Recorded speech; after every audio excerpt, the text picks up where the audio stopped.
বর্তমানে আমি দাঁড়িয়ে আছি আজিমপুর কবরস্থানে। রাত বাজে প্রায় 12:30। এখানে আসার উদ্দেশ্য হলো মানুষকে আসলে কিছু বার্তা দেয়া, তাদেরকে আসলে জীবনের বাস্তবতা সম্পর্কে কিছুটা ধারণা দেয়া। ঢাকা শহরের ব্যস্ততার ভিড়ে আসলে আমরা অনেকে ভুলে যাই দিন শেষে আসলে আমাদের কোথায় যেতে হবে।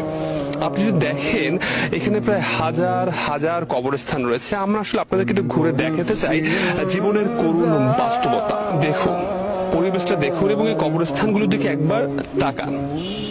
এদের কিন্তু প্রিয় মানুষ ছিল, বন্ধু ছিল, কত আত্মীয় স্বজন ছিল, কিন্তু আজ দেখুন এই রাতের বেলা গভীর অন্ধকার, এদের পাশে কিন্তু কেউ নেই। আপনার বেলাও কিন্তু ঠিক একই ধরনেরই ঘটনা ঘটবে। আমরা যদি এই সত্যটা উপলব্ধি করতে পারি, হয়তো আমাদের জীবন অনেকাংশেই বদলে যাবে।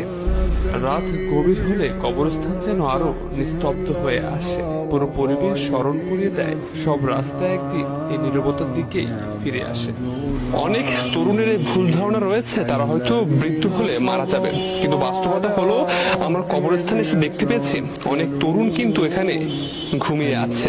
তারা কিন্তু চলে গেছে পৃথিবী ছেড়ে। এবং আপনি দেখেন আমার সামনেই কিন্তু একটি কবর রয়েছে যেখানে আমাদের মতো তরুণী কিন্তু ঘুমিয়ে আছে চিরনিদ্রায়।